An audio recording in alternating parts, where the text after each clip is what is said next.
I woke up to the sound of a zipper. The medication made everything foggy, but I could see Dean clearly enough. He was packing his suitcase on our bed while I lay there, still healing from surgery.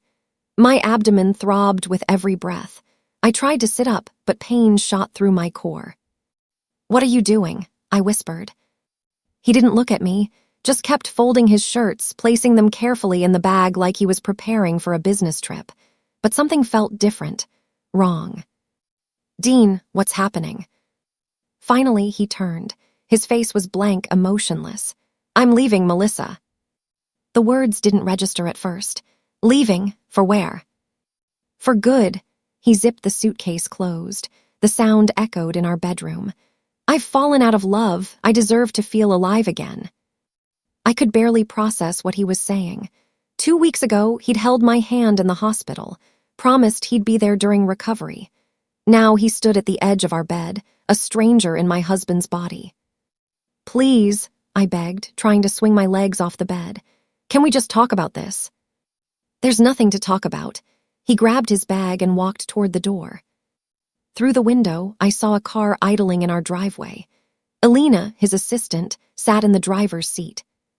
The front door slammed, and I was alone. I found the divorce papers on the kitchen counter 3 hours later, already signed by him. The lawyer's name was printed at the top, Harrison and Associates. My hands shook as I read through the pages. He'd planned this. While I was recovering, drugged and helpless, he'd been preparing to erase 12 years of marriage. Something inside me cracked, but it wasn't my heart breaking. It was something else. Clarity, maybe. A cold, sharp focus I'd never felt before. I whispered to myself. He didn't even wait for the stitches to heal. The papers trembled in my grip. Part of me wanted to tear them into 1,000 pieces and scatter them like confetti. Instead, I ripped them in half, then stopped. I smoothed out the torn pages and looked at that lawyer's name again. Harrison and Associates. I folded the papers carefully and tucked them into a drawer. I'd need them later, not to fight, but to learn.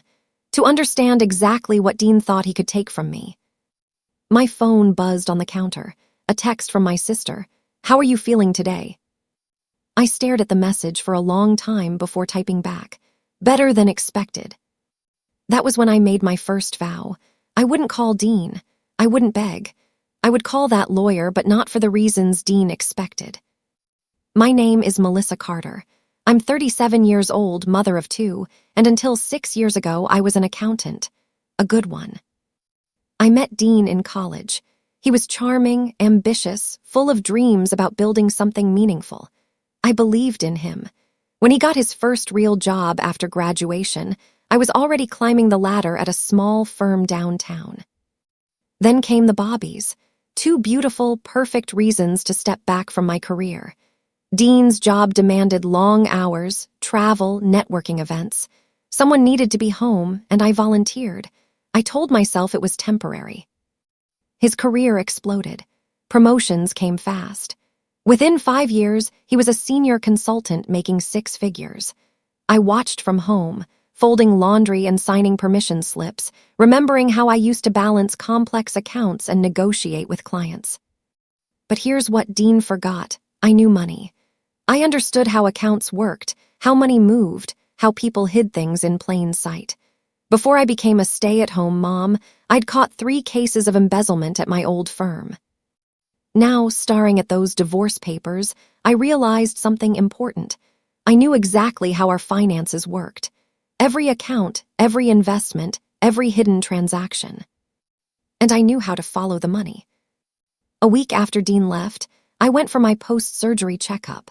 The nurse who'd cared for me in the hospital recognized me immediately. "Mrs. Carter, how are you healing?"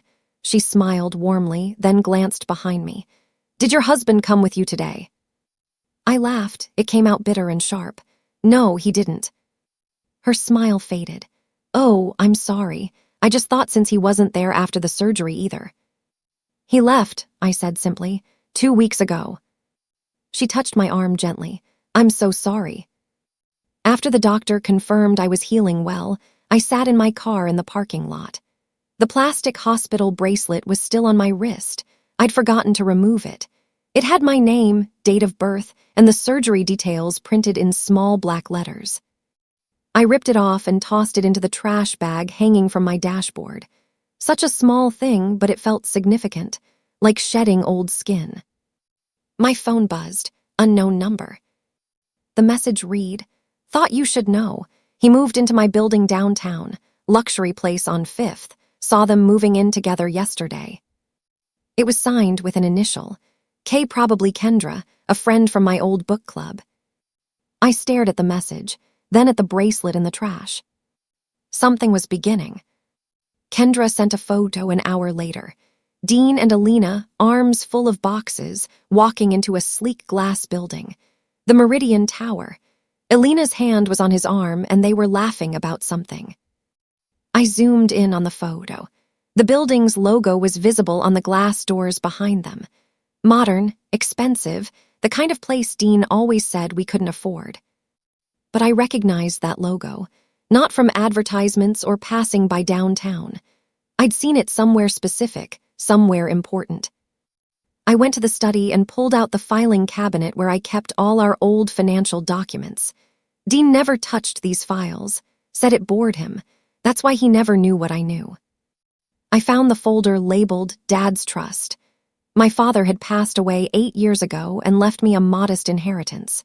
Not millions, but enough. I'd invested it carefully through a real estate group he'd recommended before his death. I flipped through the documents and there it was. The logo, Meridian Property Group. My father's trust had invested in a portfolio of buildings managed by this group.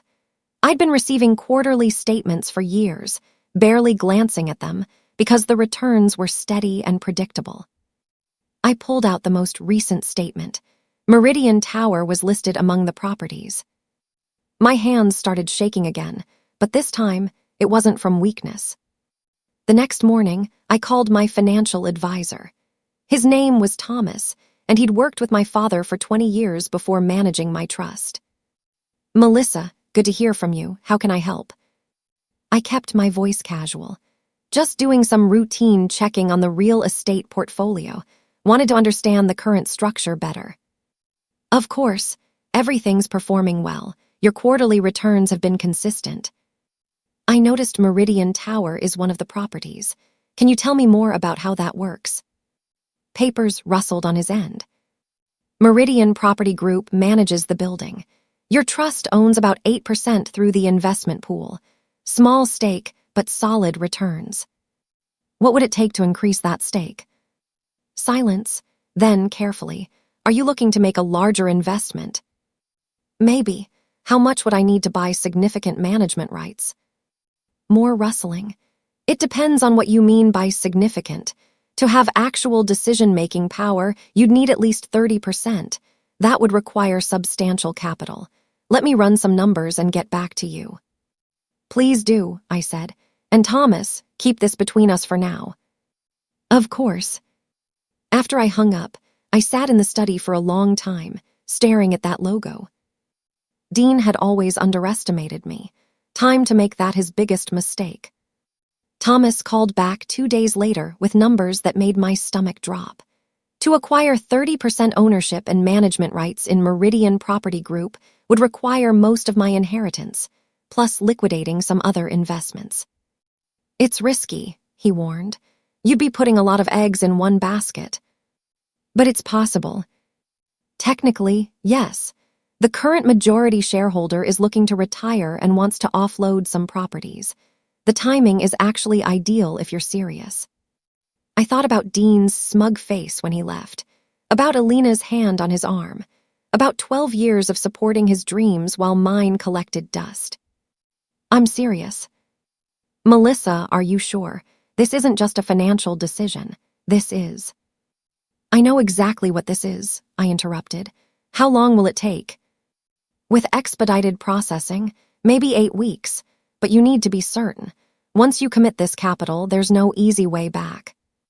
I looked at the photo Kendra had sent, still open on my phone.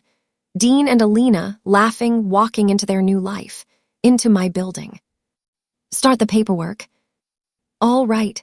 I'll need your signature on several documents. Can you come to the office tomorrow?" I'll be there. After hanging up, I walked to the bathroom and looked in the mirror.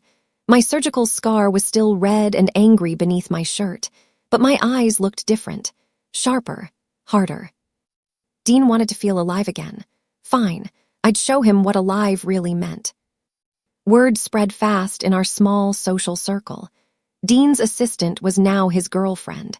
They were working on some new consulting project together, building something innovative and exciting. At the grocery store, I ran into Angela, a woman from the neighborhood. She gave me that look, the pity look. "Melissa, I heard about you and Dean. I'm so sorry." "These things happen," I said, placing items in my cart. "Are you doing okay? I mean, with everything." "I'm managing." She touched my arm. "If you need anything, please reach out. We're all here for you." I smiled politely. "That's very kind." What she didn't know, what none of them knew, was that I'd just transferred a significant portion of my inheritance into an investment account. That paperwork was being processed. That in a few weeks, everything would shift. Let them think I was broken. Let them whisper about poor Melissa, abandoned and alone. Let Dean and Alina believe they'd won. I pushed my cart forward and smiled to myself for the first time since the surgery.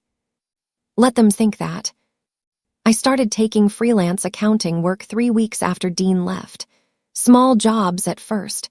A local bakery needed help organizing their books. A friend's husband needed tax preparation. The work was simple, but it felt good to use my brain again. Numbers had always made sense to me in a way people never did. Numbers didn't lie or leave or break promises. My recovery was slow. Some days my scar ached so badly I could barely stand. But I pushed through.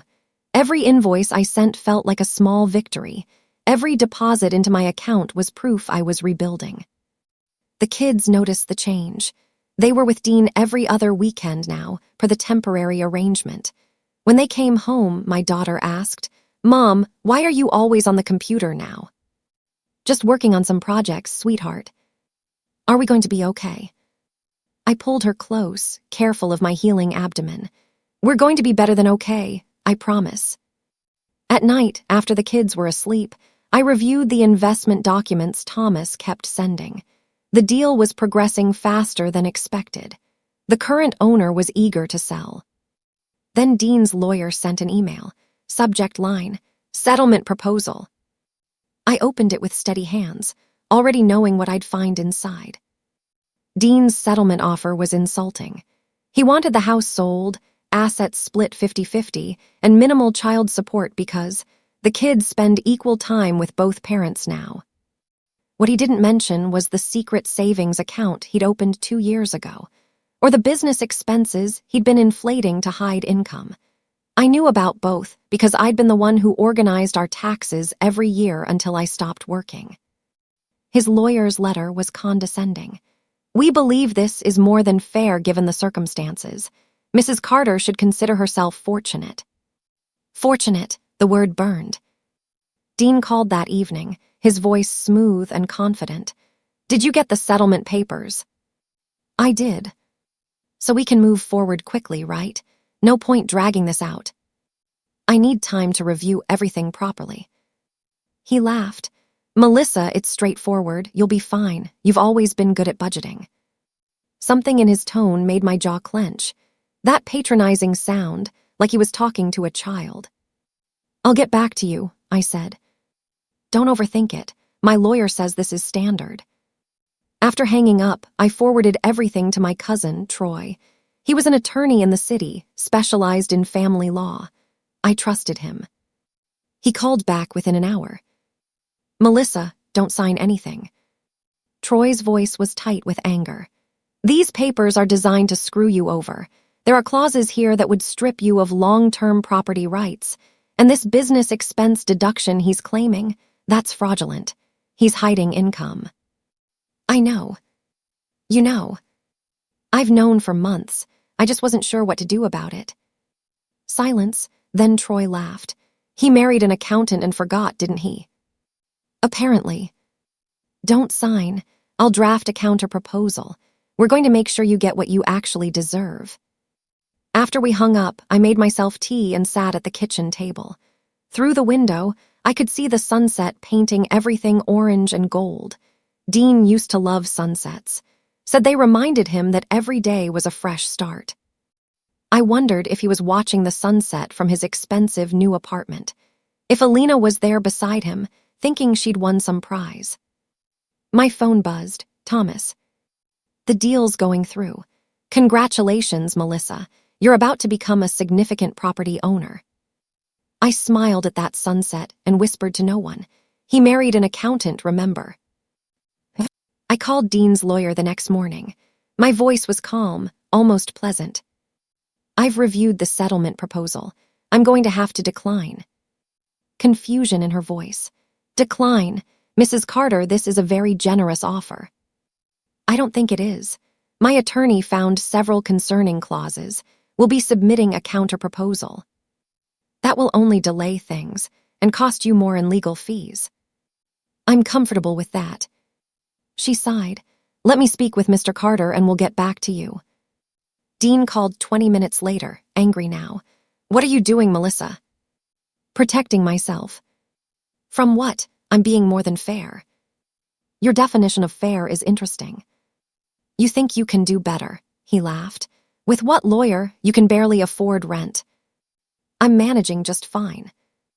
This is ridiculous. You're being emotional. Actually, I'm being practical, but you never understood the difference. I hung up before he could respond. That afternoon, I signed the final documents for the Meridian Property Group investment. The transfer would take 2 more weeks to complete, but it was official. I'd committed everything. No turning back now. The investor meetings started in early summer. I kept a low profile, attending virtually at first, learning the landscape. Meridian Property Group managed 15 buildings across the city. Meridian Tower, where Dean lived, was their flagship property. The other investors were mostly older men in expensive suits. They barely noticed me at first. Just another small shareholder, nothing important. I listened carefully, took notes, asked occasional questions that showed I'd done my homework. Slowly, they started paying attention. Mrs. Carter makes a good point, the CFO said during one meeting. We should consider that angle. By the third meeting, I was making suggestions about property improvements, tenant relations, long-term planning. My accounting background made me valuable in ways they hadn't expected. The CEO, an older man named Bernard, invited me to lunch. You've impressed us, he said over salads. Your father was a smart investor, and clearly he raised a smart daughter. Thank you. We're restructuring some ownership arrangements. Would you be interested in direct ownership of specific properties rather than pooled investments? Which properties? He slid a folder across the table. I opened it, pretending to review carefully, but I'd already seen what I needed to see. Meridian Tower was on the list. The paperwork took 3 weeks. During that time, Dean sent increasingly frustrated texts about the settlement. I ignored most of them, responding only through Troy. Then, on a Tuesday morning, Thomas called. It's official. Your trust now owns Meridian Tower outright, along with 2 other properties.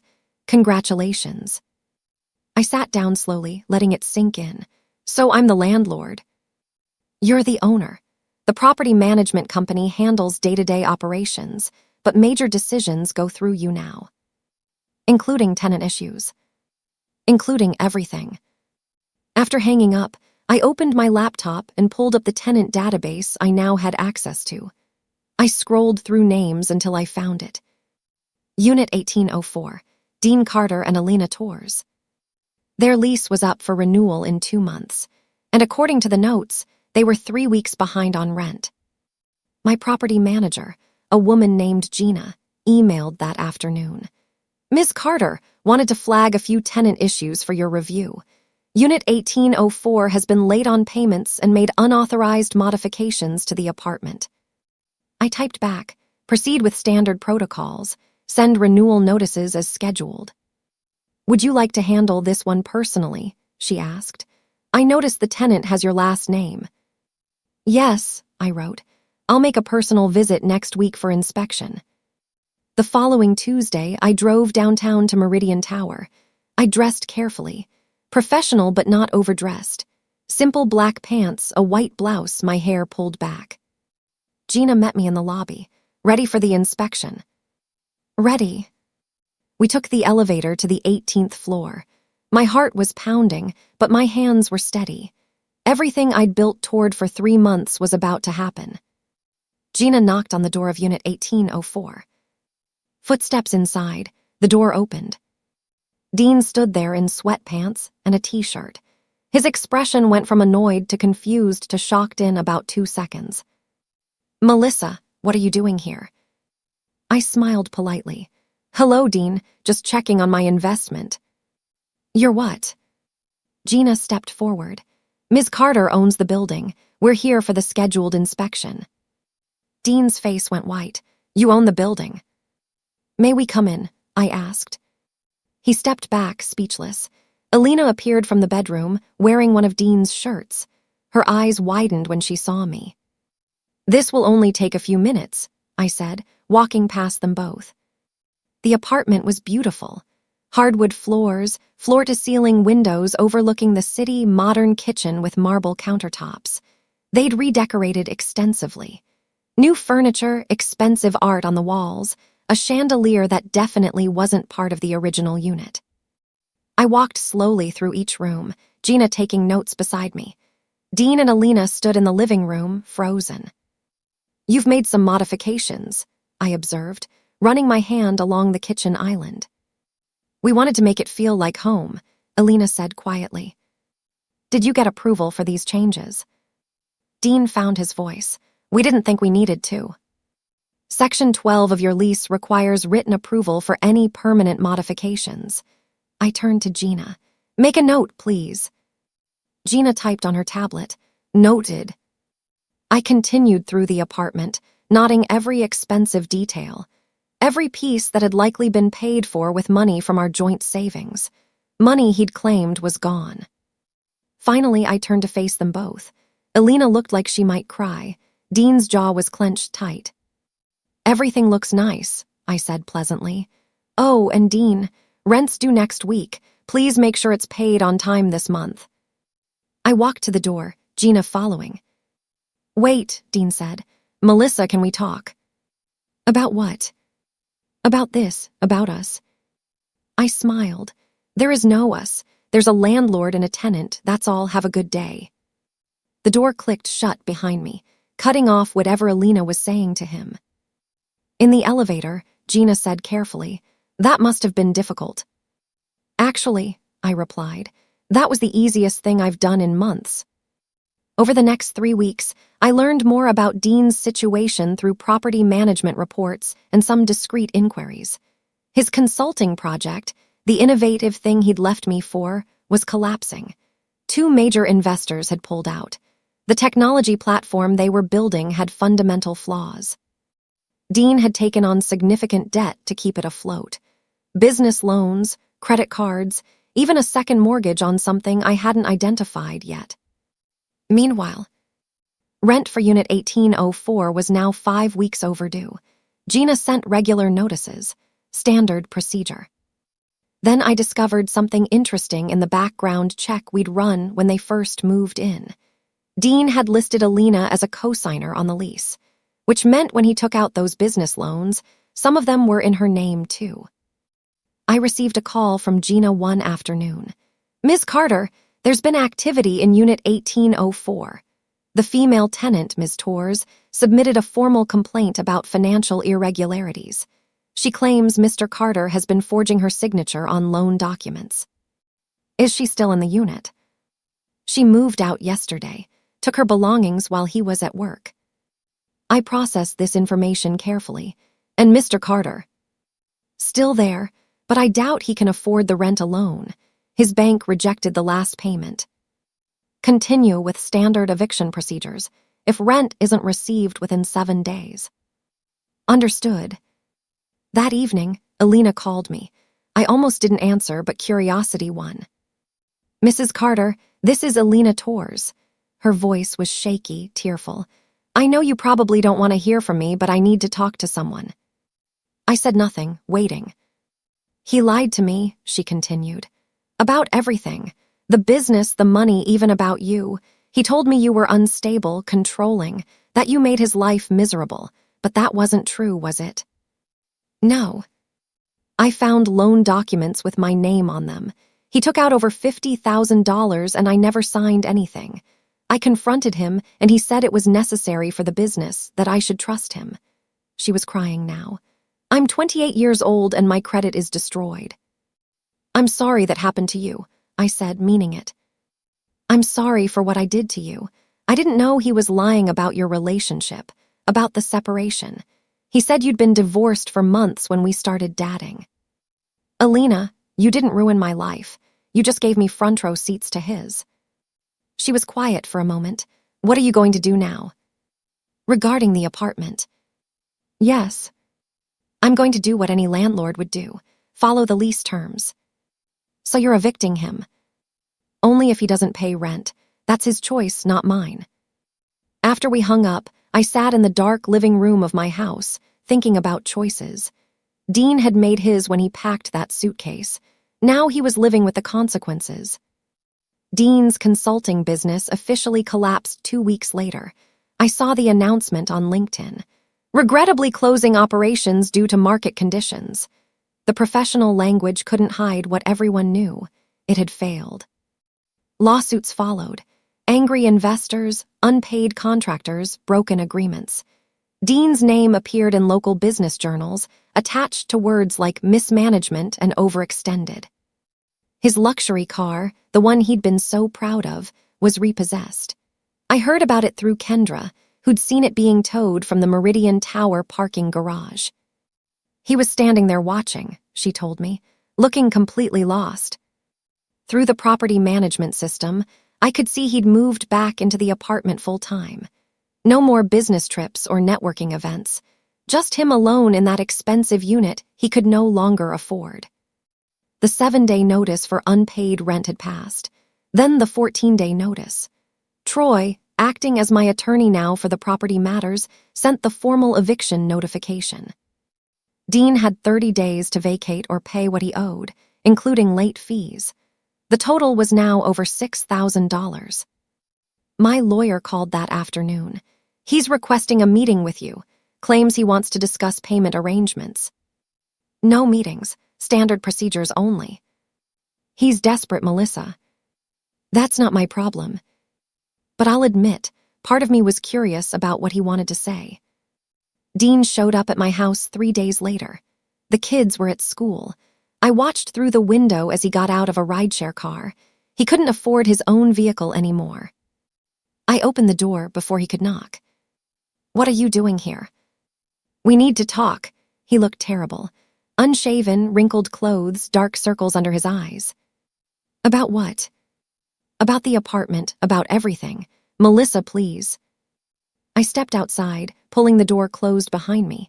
You have 5 minutes. You're really going to evict me, after everything we had together. You evicted yourself from this marriage. I'm just managing property. I made mistakes, okay.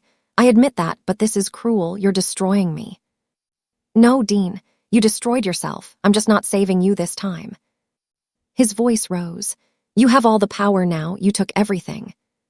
I took nothing. I invested wisely, something you never respected when I tried to discuss finances with you.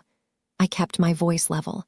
You spent our savings on a failed business and a lifestyle you couldn't afford. You committed fraud against Alina. You left your wife 2 weeks after surgery. Those were your choices. So this is revenge. This is property management. If you can't pay rent, you can't stay. That's how it works for everyone.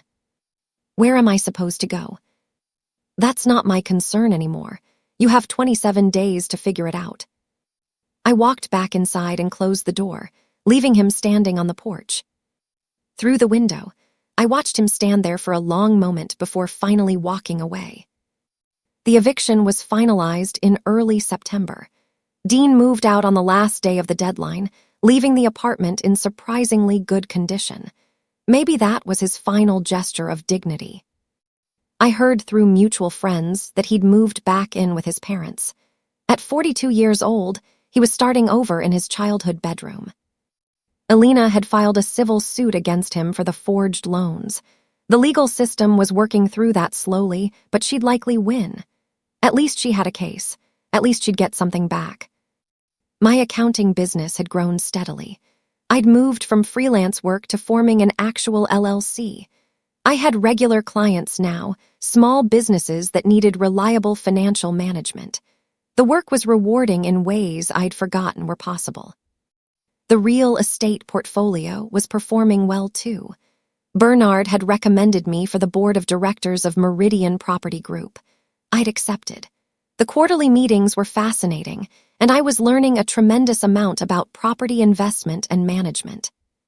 One evening, while reviewing new investment opportunities, my daughter asked, "Mom, are you happy?"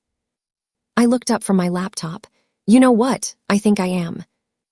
"Good, you smile more now." "Do I?" "Yeah, you used to look sad all the time, even when you tried to hide it." I pulled her onto my lap, careful of my completely healed scar. "Thank you for noticing." 6 months after the eviction, I was having coffee with Kendra when I got the notification. Meridian Tower had a new tenant in Unit 1804. A young couple, both doctors. With excellent credit. "What are you smiling about?" Kendra asked. "Just business." She leaned forward. "Have you heard the latest about Dean?" I try not to. "He's working retail now, at that electronics store in the mall. Can you imagine, after everything?" I could imagine, actually. Pride doesn't pay bills. I'd learned that lesson years ago when I gave up my career. He was learning it now in a much harsher way. "That must be difficult for him," I said neutrally. "You're more generous than I'd be, after what he did."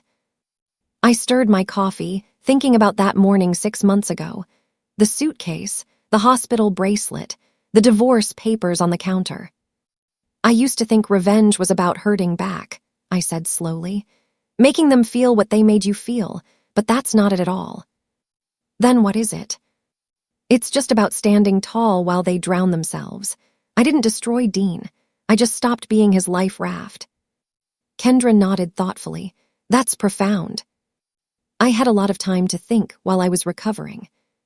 We finished our coffee and talked about other things.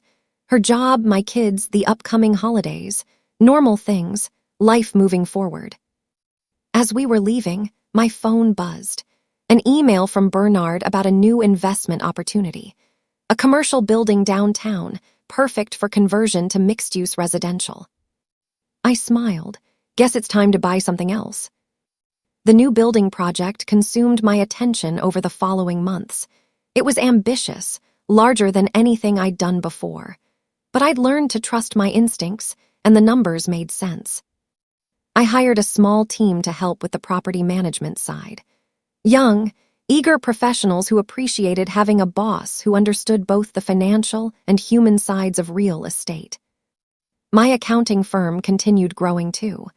I'd specialized in helping small businesses and individuals navigate financial transitions, divorces, career changes, unexpected crises, people who needed someone who understood what it meant to rebuild. The work felt meaningful in ways my old corporate job never had. One afternoon, while touring the new commercial property, I ran into Angela from the neighborhood. She was looking at office space for her growing therapy practice. "Melissa, I didn't know you owned this building." "Recent acquisition." "This is incredible. You've done so well." I remembered her pity look in the grocery store, nearly a year ago now. How everyone had expected me to crumble. "Thank you. It's been a journey." We talked about her practice, the space requirements, potential lease terms. Professional, friendly, two businesswomen negotiating a deal. After she left, I stood in the empty building, sunlight streaming through the high windows. My reflection in the glass looked strong, confident, completely different from the woman who'd woken up to the sound of a zipper. A year after Dean left, I moved the kids and myself into a new house. Not huge, but perfect for us. 3 bedrooms, a yard for the dog we'd finally gotten, and a home office where I could run both businesses. The kids adjusted better than I'd expected. They still saw Dean regularly, though they'd noticed the changes in him. The defeat, the diminished circumstances. They never said much about it, but I knew they were processing in their own ways. My daughter asked once, "Do you still love Dad?" I thought carefully before answering. I love who he used to be, but people change, and sometimes you have to love yourself more than you love their memory. She nodded like she understood, though she was only 9. Maybe she did. On moving day, we drove past Meridian Tower on our way to the new house. I glanced up at the 18th floor at the windows of Unit 1804. New curtains hung there now. Someone else's life, someone else's story. "Do you ever regret what you did?" my son asked from the back seat. "Which part?" "All of it, buying the building, making Dad leave." "I didn't make him leave, honey. I just stopped making it easy for him to avoid consequences." I pulled up to a stoplight. "But no, I don't regret protecting us." "Good," he said firmly, "because you're really strong, Mom." The light turned green, and we drove forward toward our new home. 2 years after the surgery that changed everything, I sat in a board meeting at Meridian Property Group headquarters. We were discussing a major expansion, 12 new properties across 3 states. Bernard was retiring, and the board was voting on a new CEO. When they called my name, I almost didn't believe it. "Melissa Carter, if you accept, you'll be the youngest CEO in company history." I thought about my father, who'd started all this with his trust and wise investments. About the accountant I'd been before becoming a full-time mother. About the woman who'd woken up to her husband packing while she could barely move. "I accept." After the meeting, I treated myself to lunch at a cafe downtown. Sitting by the window, watching people rush past with their own stories and struggles, I felt something I hadn't expected. Peace. My phone buzzed, a text from an old college friend. "Saw your announcement. CEO, you're amazing." I smiled and typed back, just kept moving forward. But it was more than that, and I knew it. I'd stopped waiting for permission to be powerful, stopped shrinking to make others comfortable, stopped believing that being left meant being less. As I finished my coffee, I thought about Dean. Wherever he was now, whatever he was doing, I genuinely hoped he'd found some measure of peace too. Not because I forgave him completely, but because holding on to anger was just another way of letting him control my story. I paid the bill and stepped out into the afternoon sunshine. My phone buzzed again. Another investment opportunity, another chance to build something. I smiled and thought, guess it's time to buy something else. And for the first time in years, I meant it with pure joy.